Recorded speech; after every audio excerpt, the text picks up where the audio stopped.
When was the last time you spent a full hour completely alone? No phone, no music, no notifications, no background noise, just you and your own presence. Can you even remember? Or does the thought itself already make your chest tighten a little? Does your hand almost automatically reach for where your phone would be? Stop and think about that reflex, because if being alone makes you anxious, this is not an accident. This is not a random personality quirk.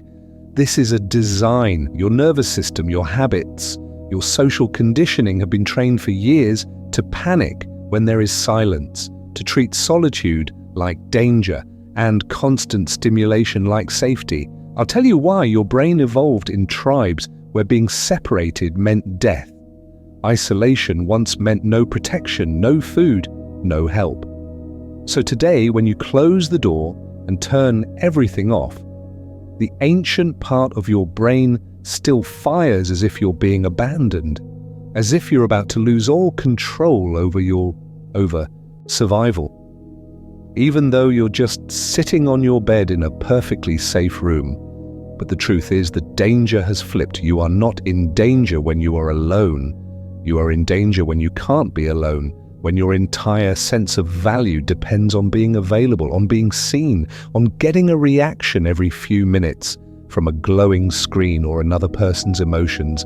That is when you become predictable. That is when you become easy to use. Now imagine if you could sit in a room alone for an hour without reaching for your phone, without trying to escape your own thoughts, without needing another person's voice to drown out your inner noise. What kind of power would that give you?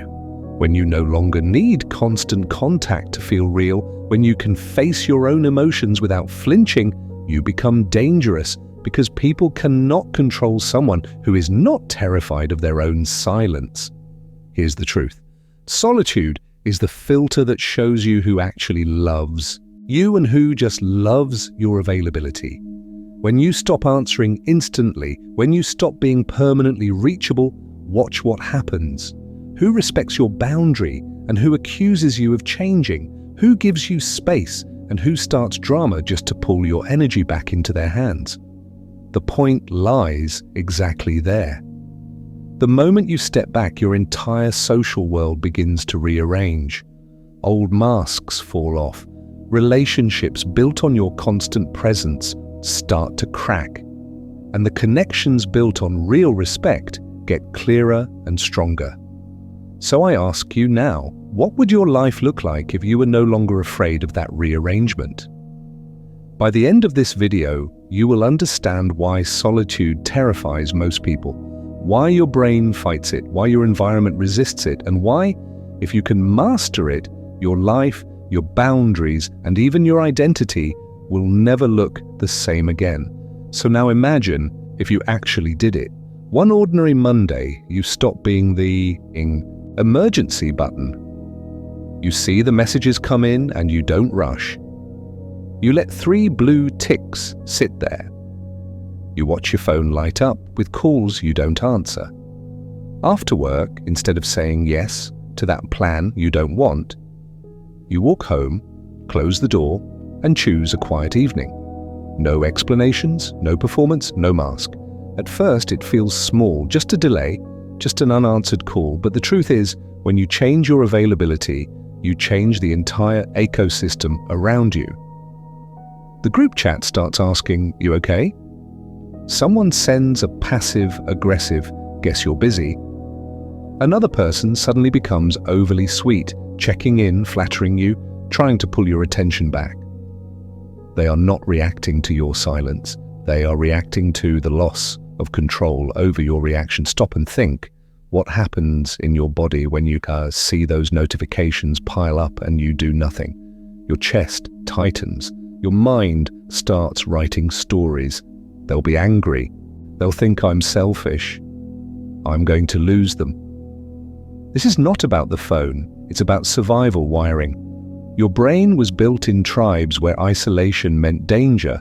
Social pain lights up the same regions as physical pain. So your nervous system treats solitude like a threat, even when you are just sitting on your couch in complete safety. Now imagine if you extended this for 1 week. No instant replies. No picking up every time. No automatic yes out of guilt. You are still available for real emergencies, but you stop being the 24/7 emotional ambulance. You answer when you have energy. You say, "I can't talk right now," without a 3-paragraph justification. You choose silence over defending yourself to people who never really listen anyway. What would actually happen? Some people would drift. Some would get irritated and call you distant. A few would try to provoke you just to pull you back into the old dance. But here's the truth. The environment that depended on your constant reaction would start to wobble, not because you are wrong, but because their comfort was built on your self-abandonment. Silence exposes that, and this is where the identity tension explodes. Who are you if you are not the reliable one, the fixer, the always available presence? Are you secretly terrified that if you stop answering immediately, you will be replaced? That if you choose one evening alone, you will be labeled selfish? That if you disappear for a moment, you will discover how much of your life has been built for everyone else's emotion, not your own truth? So I ask you now, is it really solitude you fear? Or the possibility that in that quiet, you'll see who and what collapses without your constant availability? And if you saw that clearly, what would you dare to change next? If being alone makes you anxious, it's not an accident. It's a design. Your brain was wired to believe that separation from the group equals danger, equals death, equals rejection. But the world you live in now is not a jungle of predators. It's a jungle of notifications, expectations, and people who are quietly addicted to your reaction. Here's the truth. When you stop being constantly available, emotionally, digitally, physically, everything changes because the world around you is addicted to your reactions, your fast reply, your instant yes, your habit of filling every silence so no one feels uncomfortable. The point lies here. As long as you keep feeding that machine, you will never know who actually values you and who just values your availability. So stop and think. Are you really afraid of being alone, or are you afraid of what solitude will expose? Because solitude is not just the absence of people, it's the absence of distraction. When the noise drops, your relationships get naked, your choices line up, your persona, that social mask you've worn for years, starts to crack. You see who you became to be, accepted, and who you had to abandon in yourself to keep that acceptance. Now imagine if you turned off your phone for one entire evening, no scrolling, no constant stimulation, just you, your thoughts, your body, your breath. At first, it feels like withdrawal. Research shows your brain treats social rejection like physical pain, so silence can feel like an attack. But the truth is, it's not the silence that hurts, it's the backlog of ignored emotion finally reaching you because there is no one left to distract you from yourself.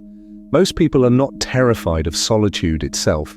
They are terrified that solitude will reveal that their friendships are shallow, their relationship is one-sided, their career was chosen for approval, not purpose. They are afraid to notice that when they stop performing, certain people stop calling, that when they say no, the room goes cold, that when they stop rescuing, some connections collapse overnight. And here is where control shows its real face.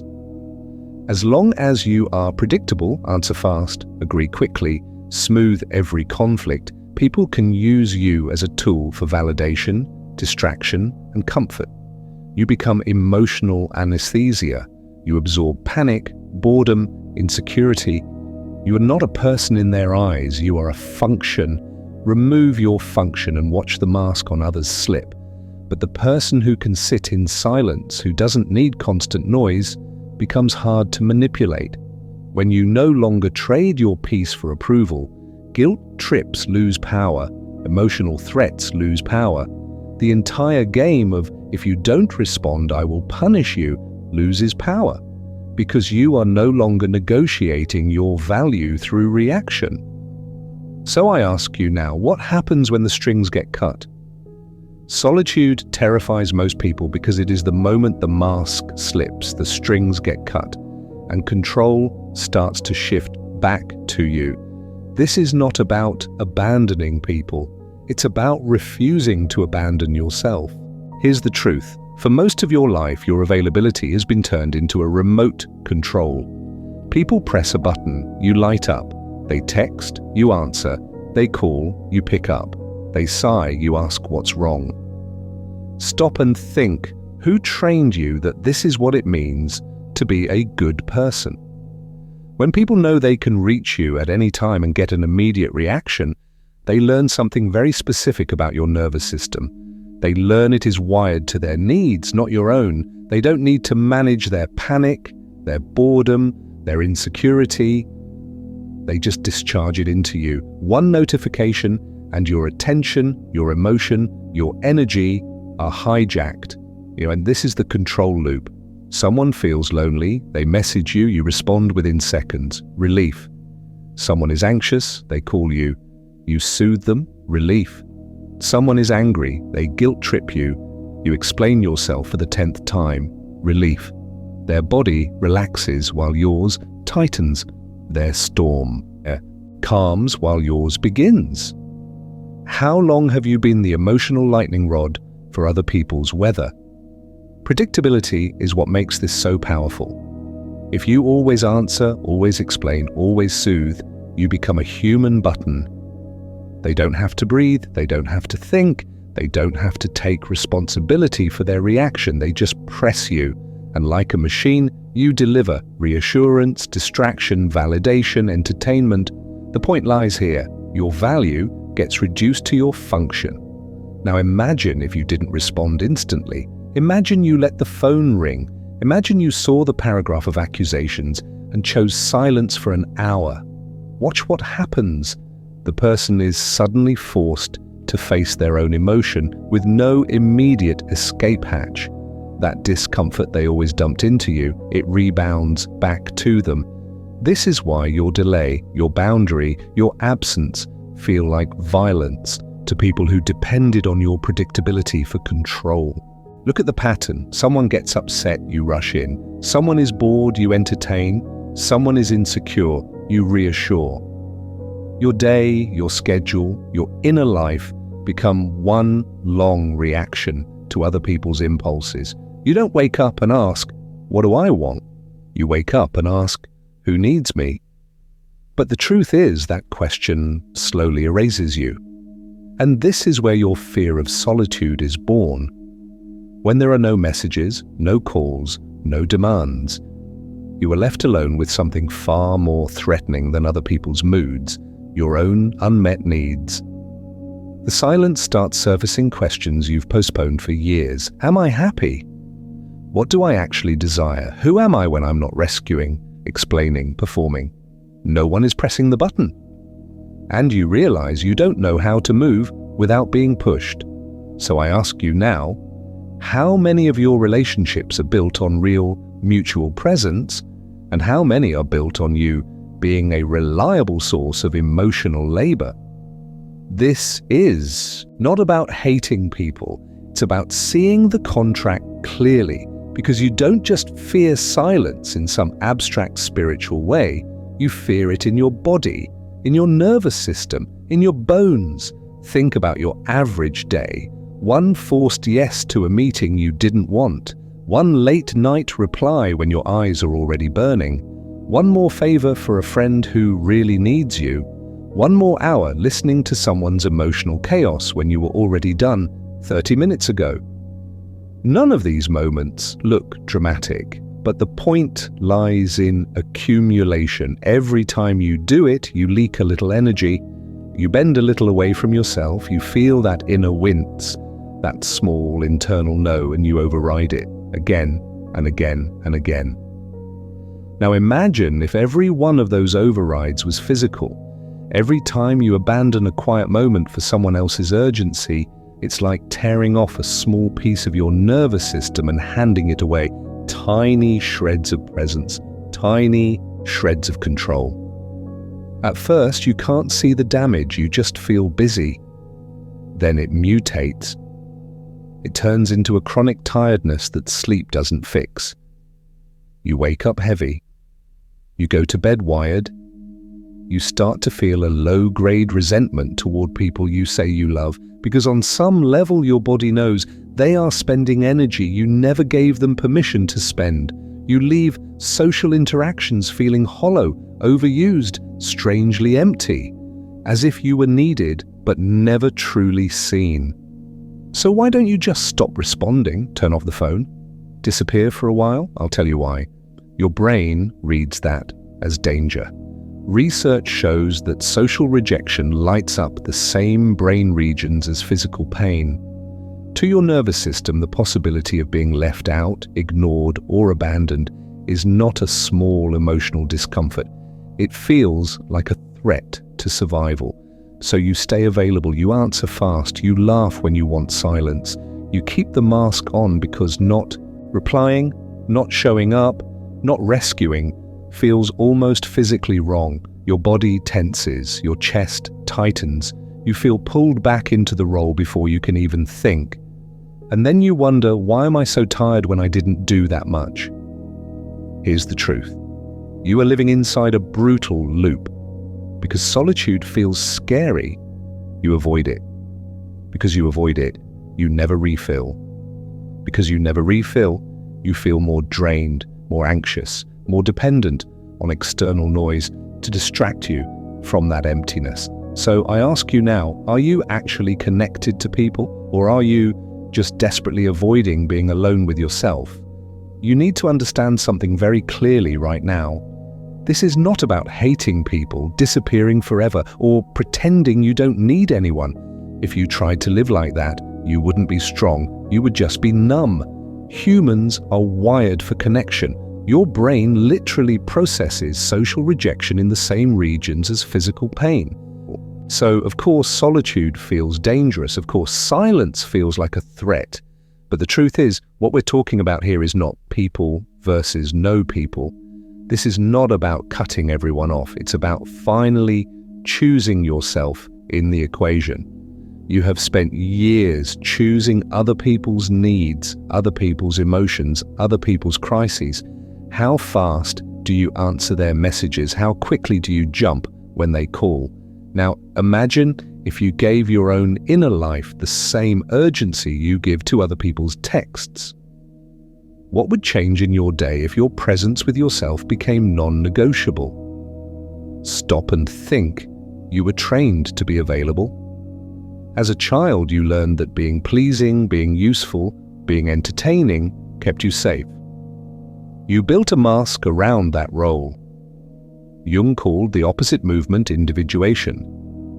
The process of becoming who you actually are, instead of who you were trained to be for others. The point lies here. You cannot individuate while your entire schedule, your entire emotional life is owned by other people's expectations. I'll tell you why. Individuation requires distance.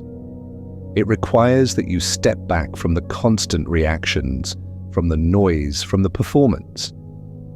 You cannot hear your own voice in a room full of notifications, opinions, and unspoken demands. You cannot feel your real emotion while you are busy managing everyone else's. You need spaces where no one is performing for you, and you are not performing for them, where your value is not tied to how quickly you respond or how useful you are.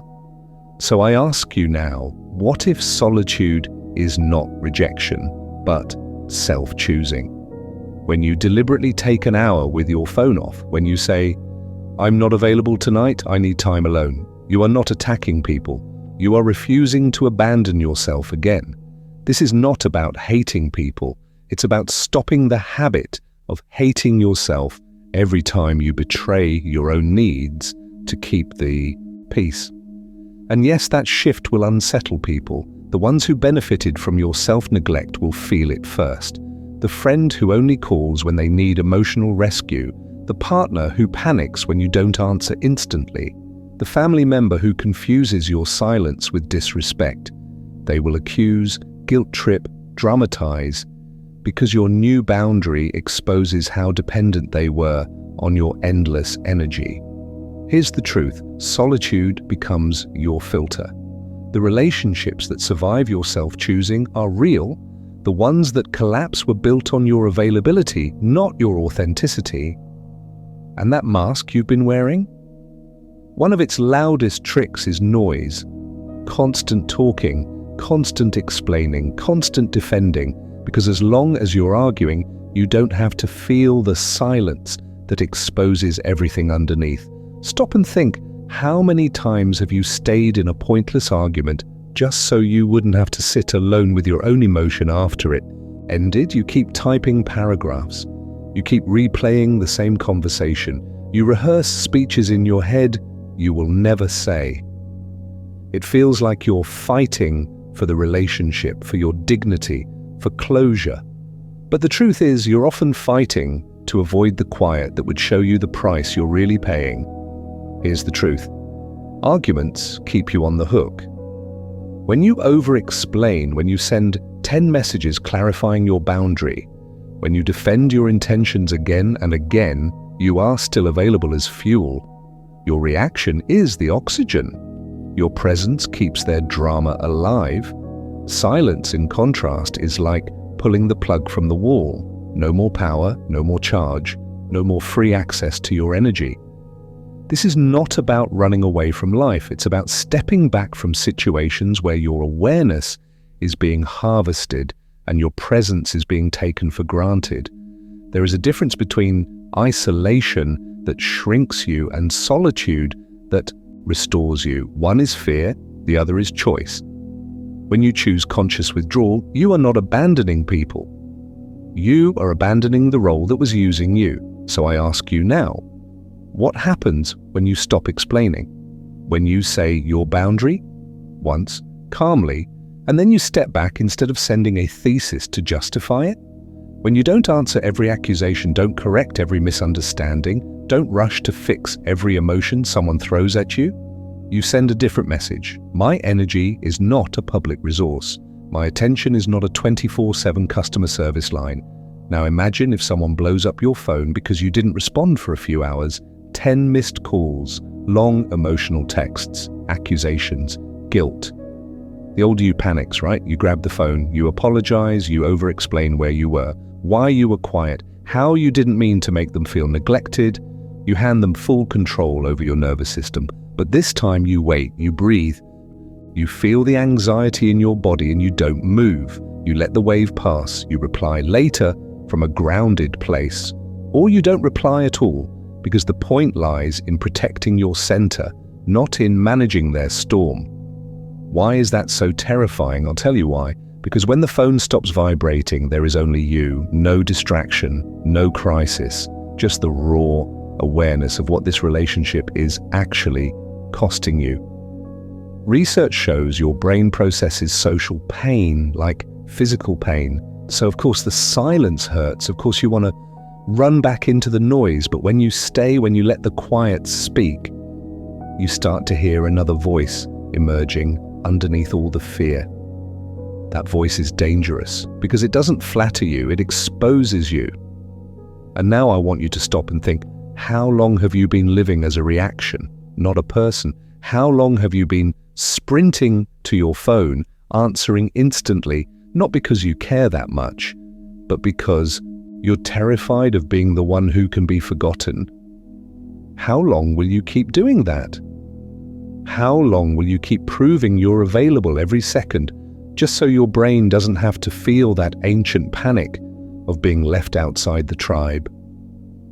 I'll tell you why it feels so intense. Your nervous system still believes that being alone means danger. Social pain lights up the same regions as physical pain. So every unread message feels like a punch. And instead of letting that heal, you medicate it with constant reaction. Now imagine if someone could see a replay of your week. How many times did you answer immediately? Not out of genuine presence, but out of fear. How many times did you say yes when your whole body wanted to say no, just to avoid that hollow silence after a boundary? How many times did you scroll, perform, explain, just so you didn't have to sit in a quiet room with your own emotion? How long will you keep being the therapist, the entertainer, the distraction, the emotional trash can, just so you don't have to be alone with yourself? You listen to everyone's crisis, you cheer them up, you absorb their chaos. You become the emergency button people press when they're bored, anxious, or lonely. But the truth is, this is not about generosity. It's about your fear of vanishing when you're not useful. Here's the truth. You've been moving like a puppet. Every notification is a string. Someone pulls, you move. Someone gets upset, you dance. Someone is bored, you perform. Your energy is not under your control. It's outsourced to whoever can trigger the biggest reaction. And the more predictable you are, the easier you are to manipulate. So I ask you now, when do you cut the strings? When do you let there be gaps, silence, unanswered messages? When do you allow a question mark to appear around you? The point lies here. Power begins the moment you stop being instantly readable.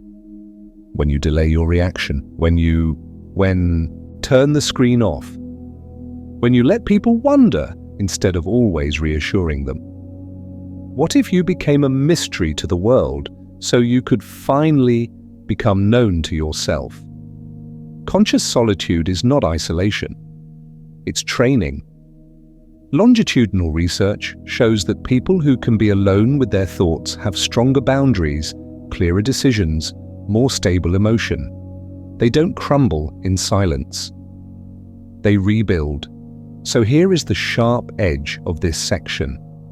Are you willing to become the person who can walk away from the screen, sit in solitude, and not fall apart? Because when you do, the people who only loved your availability will be terrified. And that fear is your proof that you're finally taking your life back. If being alone makes you anxious, it's not an accident, it's a design. Solitude terrifies most people because it removes the noise that keeps them from seeing the truth about their life. No notifications, no constant conversations, no performance, just you, your thoughts, and the reality you've been outrunning for years. So stop and think, why does a silent room feel more dangerous than a toxic chat? I'll tell you why. Your brain was wired in a tribe. For thousands of years, being separated from the group meant threat, starvation, death. Studies even show social rejection lights up the same regions as physical pain. So of course your body screams when the room goes quiet. It's not weakness. It's an ancient alarm system firing in a modern world. But the truth is, society hijacked that alarm. From childhood, you were trained to equate being constantly available with being valuable. Answer quickly. Smile. Perform. Teachers praised the helpful child. Friends praised the one always online. Work rewards the one who replies at midnight. This is not about love, it's about function. Your worth got welded to your reaction speed. Now imagine if for the first time you cut the signal, you turn off the phone, you sit on the bed, no music, no scrolling. At first, your mind panics, old memories surface, regrets, suppressed anger. All the emotion you buried under other people's problems starts rising. That's why people run, not from solitude itself, but from what solitude reveals. Here's the truth. Most people aren't afraid of being alone. They're afraid of realizing how much of their life has been lived for others. When you're always surrounded, your mask is never questioned. Your role stays intact. The people pleaser, the rescuer, the always available emotional emergency button. In silence, that mask starts to crack, and the real you starts asking dangerous questions. So I ask you now, what happens when you stay, when you don't escape the quiet? Over time, something shifts. Research shows that chosen solitude, not loneliness, is linked to higher self-esteem, clearer decisions, better emotional regulation. Your energy stops leaking into every random message. Your presence stops being automatic. Your boundaries stop being negotiable. You become rare, clear, powerful. And when you stop being endlessly available, everything reorganizes. Relationships that depended on your constant reaction begin to collapse or transform. The friend who only called to vent disappears. The partner who fed on your insecurity feels exposed. Your priorities reassemble around what actually matters, your values, your purpose, your inner voice. This is why their fear is your advantage. Solitude becomes a filter. The people who only loved your availability will fall away. The ones who love your essence will stay even when you are quiet, even when you are not convenient. But the point lies deeper than today's silence. To really understand why solitude feels so threatening, you have to go back to where this pattern was born. In childhood, in school, in those first moments when you learned that being wanted meant being reachable. And that's exactly where we're going next. So stop and think. Who taught you that being unreachable was dangerous? Who convinced you that a missed call is a moral failure? That a late reply makes you a bad person, not just a busy one? Go back to when you were small. Someone called your name from another room, and you were praised when you ran quickly. You were told you were polite when you smiled on command. When you shared your toy the moment an adult asked. When you answered every question in class, even if you were tired. You were trained that a good child is a responsive child, a constantly available presence. You didn't just hear the words, you felt them. Warm faces when you reacted fast. Cold faces when you hesitated. Approval when you said yes. Disappointment when you said no. I'll tell you why this matters. Your nervous system was learning a rule long before you had language for it. Be available, be safe, be slow, be punished, be quiet, disappear. Then school amplified it. Teachers loved the student who raised their hand immediately, who joined every group, who never said, "I need a moment." The shy kid, the silent kid, the one who needed solitude to recharge. Labeled as distant, difficult, even a problem. Early jobs repeated the same script. Answer emails fast, pick up every call, stay late, be reachable at all times, and you're responsible. Miss one message and you're unreliable. Here's the truth. The point lies in what your body did with these patterns. It linked your worth to your reaction speed. It decided that being wanted equals being available on demand, that any delay is a threat. So when you slow down, when you retreat into silence, your whole system rings the alarm. Not because you are in danger now, but because you were trained to associate stillness with rejection. Now imagine if you add digital culture on top of that conditioning. Read receipts, online status, typing, indicators. Notifications buzzing every few seconds. You are not just reachable at home or at work. You are exposed 24/7. If you don't answer, people can see you saw the message.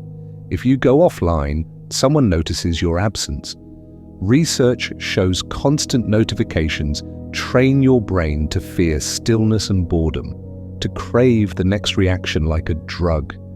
So I ask you now, how are you supposed to feel peaceful in solitude when every signal around you screams that silence equals danger? No wonder turning off your phone feels almost immoral. You don't experience it as rest. You experience it as betrayal. Betrayal of the image of the good friend, the good partner, the good employee who is always available. But the truth is, this is not about being responsible. It's about being controlled. By the time you're an adult, a quiet day alone doesn't just feel unusual, it feels wrong. Guilt rises, anxiety spikes, your hand reaches for the screen before your mind even chooses. And the cruel part, you think this is just how you are. It's not, it's how you were trained. The real question is, what happens the moment you start untraining it? When you let solitude trigger everything you've been running from?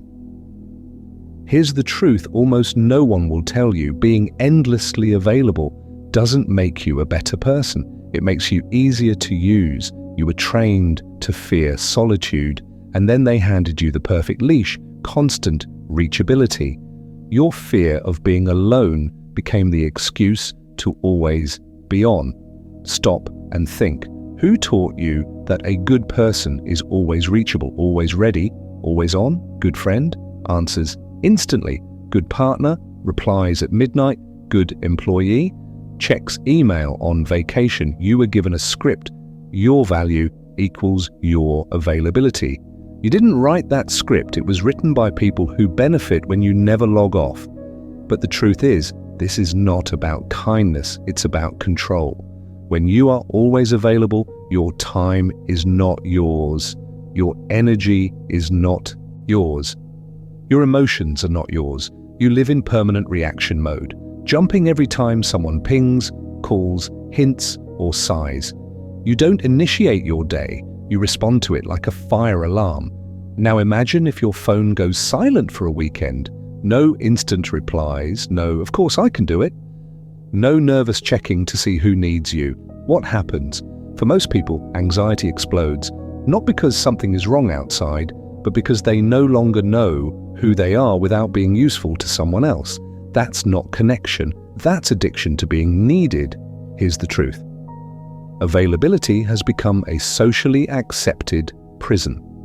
When you are on call for everyone's emotions, you never fully relax, never fully disconnect, never fully meet yourself. Even when you are alone, you're not alone. You're mentally on standby, rehearsing responses, anticipating reactions, checking if anyone is disappointed in your silence. And the consequences are brutal. You get manipulated by guilt. You never answer me anymore. You've changed. You get drained by constant demands, by people who only remember you when their life is on fire. You get quietly erased as a person and remembered only as a function, the listener, the helper, the fixer. They don't ask, "How are you?" They ask, "Were you free?" Feel the difference. I'll tell you why this is so dangerous. What is too abundant becomes emotional rag. The more available you are, the less value others give you. No one respects what they don't have to earn. No one truly cherishes what is always there, always answering, always absorbing their chaos. So I ask you now, the people you admire most, are they the ones who answer every message in 2 minutes? Or are they the ones whose time feels intentional, whose presence feels deliberate, whose silence has weight? The point lies here. Power is not in frantic accessibility. It's in conscious unavailability. What if being hard to reach is not arrogance, but self-respect? What if the real virtue is not instant response, but selective presence? So when you start being less available, everything shakes. But here's the truth. If you've lived your life as always reachable, there is a hidden trap waiting for you. It's not just that people take you for granted. It's that your predictability turns you into a tool. Stop and think about what that really means. Predictable, for most people, does not mean dependable and respected. Predictable means I know exactly which button to press to get the emotional reaction I want. Calm, soothing, always ready to listen, always replying in minutes, never hours.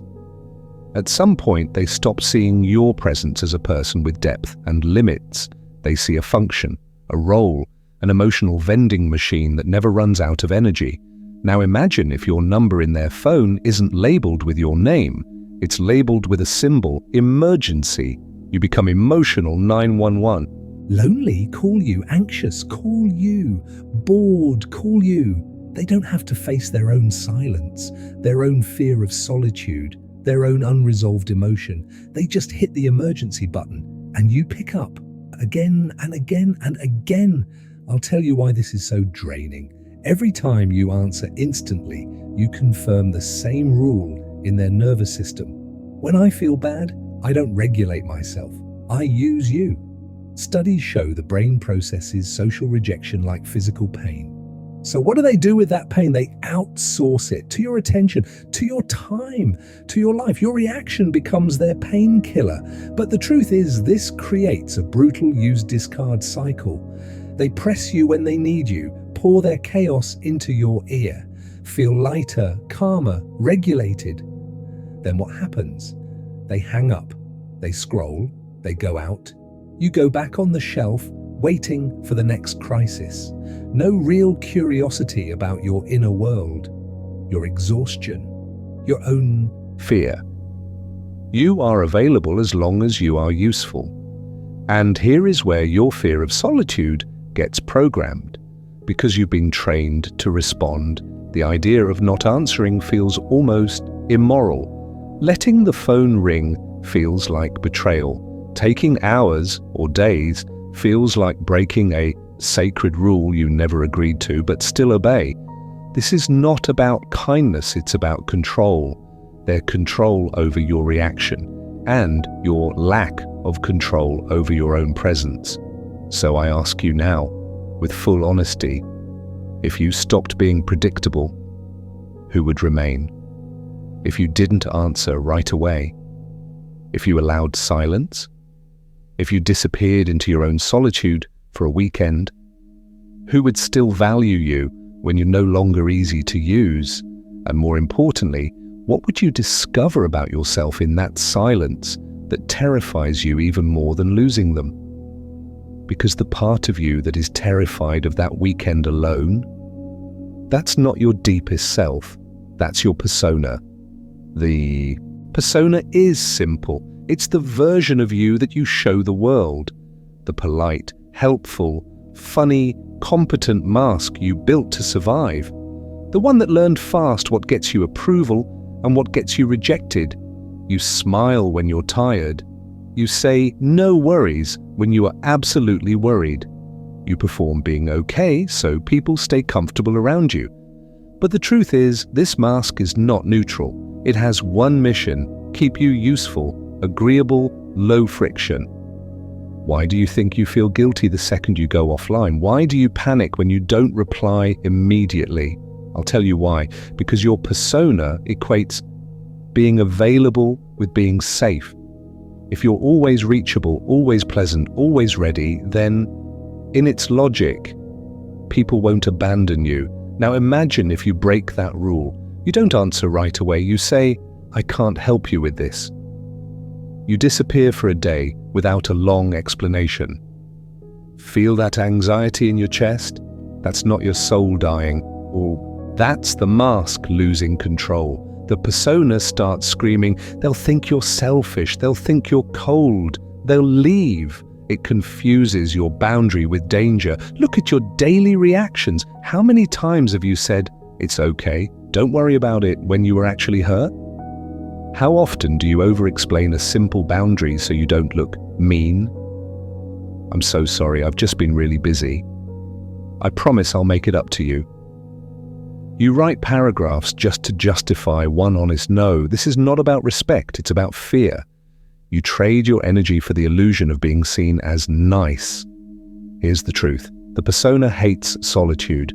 In solitude, there is no audience, no performance, no applause.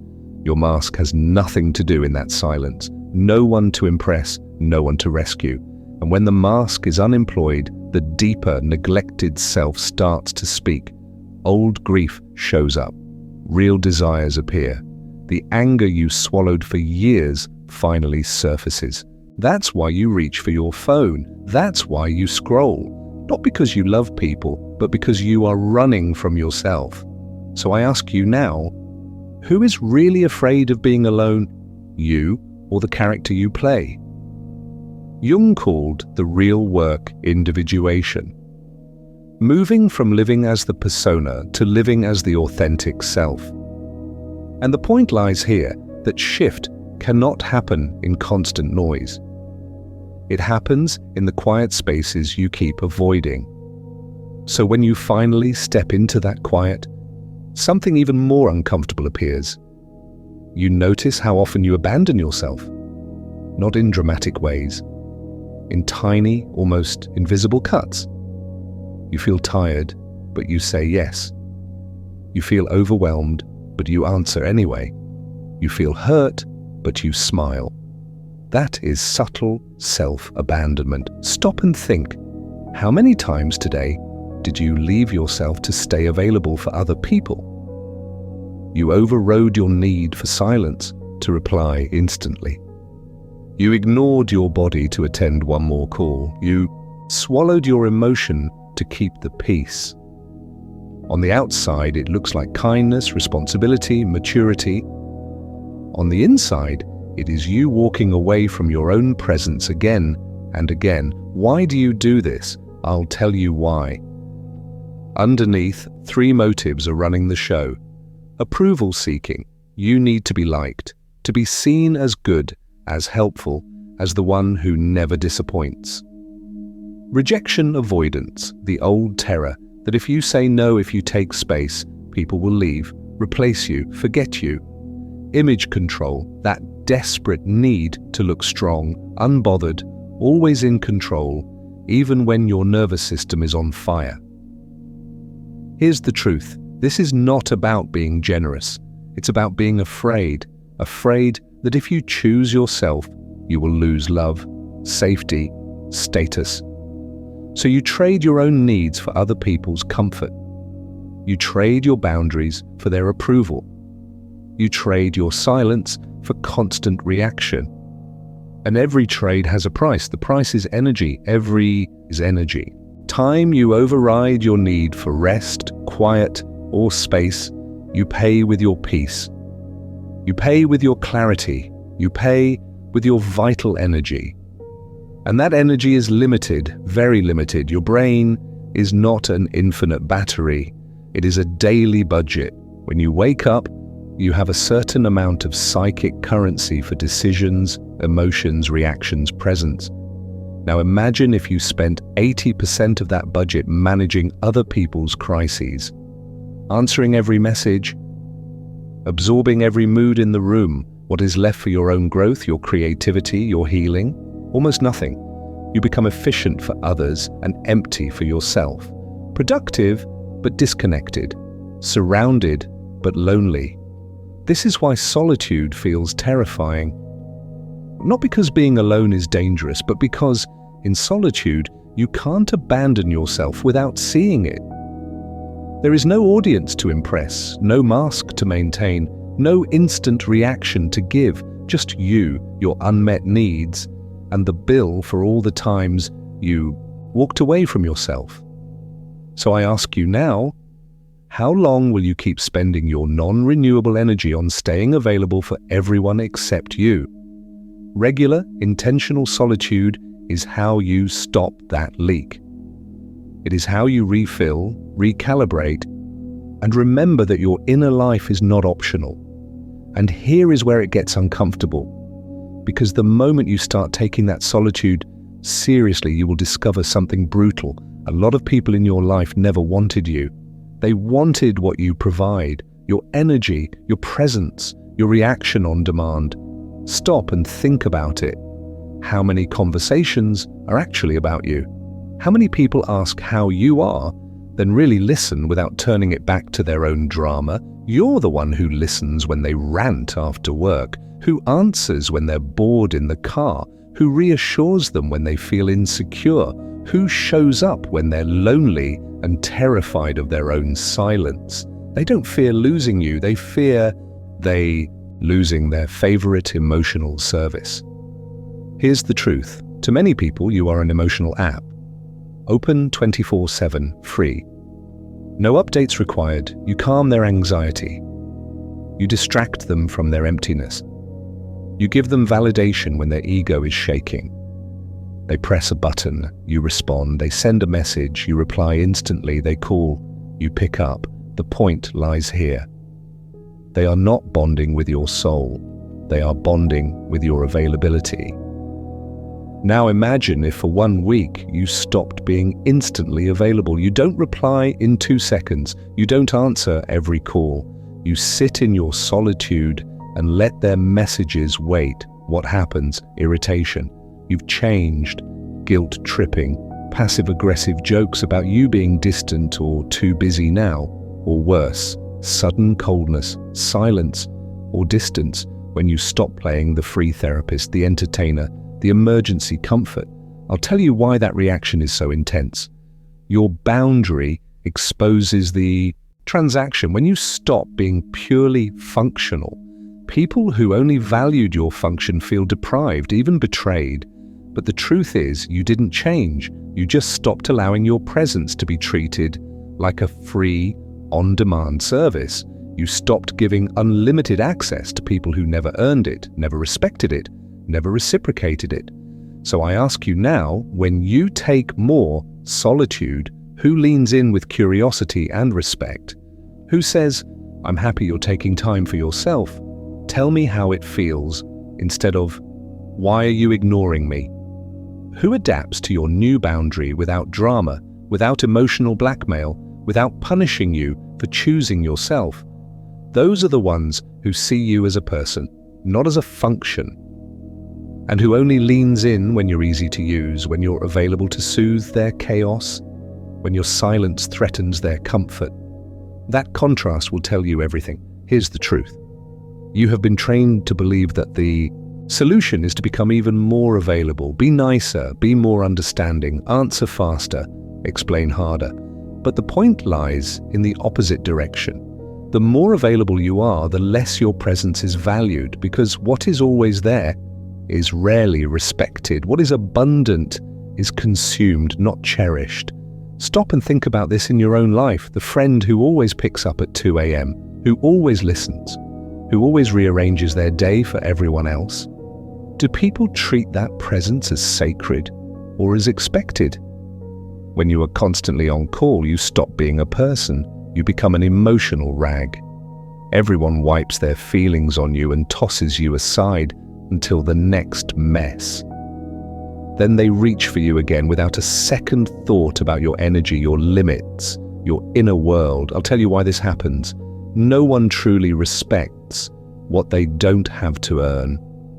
When your time, your attention, your listening, your silence are free and unlimited, people treat them as disposable. They don't pause before dumping their chaos on you because there is no cost, no threshold, no boundary. Your presence becomes the emotional equivalent of background noise, like a notification sound that never stops, training their brain to expect you on demand. Now imagine if you changed that. Imagine your presence becoming rare, intentional, chosen. Imagine you don't respond instantly. You don't always pick up. You don't rush to rescue every emotion that appears in your inbox. Your absence starts to speak. Your silence starts to say, my energy is not a public service. My attention is not a free resource. Your lack of reaction becomes a mirror that shows people the weight of their own behavior. This is where control quietly shifts. Your absence can be as powerful as your presence. Choosing not to show up, not to respond, not to engage is not passive aggression. It is a declaration of value. It says, I will not be used as an emotional emergency button. It says, this mask of endless availability is over. This is not about punishing people. It's about protecting your life. So I ask you now, before you decide who gets your presence, who actually deserves your absence, who has treated your availability as an entitlement, not a gift, who only notices you when your silence interrupts their comfort.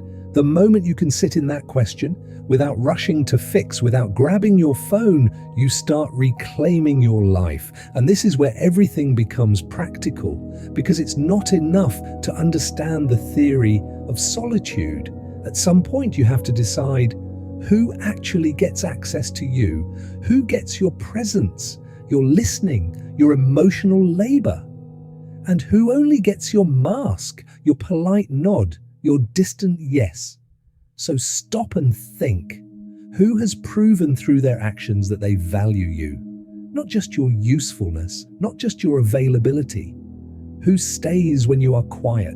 Who respects your boundary instead of negotiating it? Who listens when you say no without turning it into drama?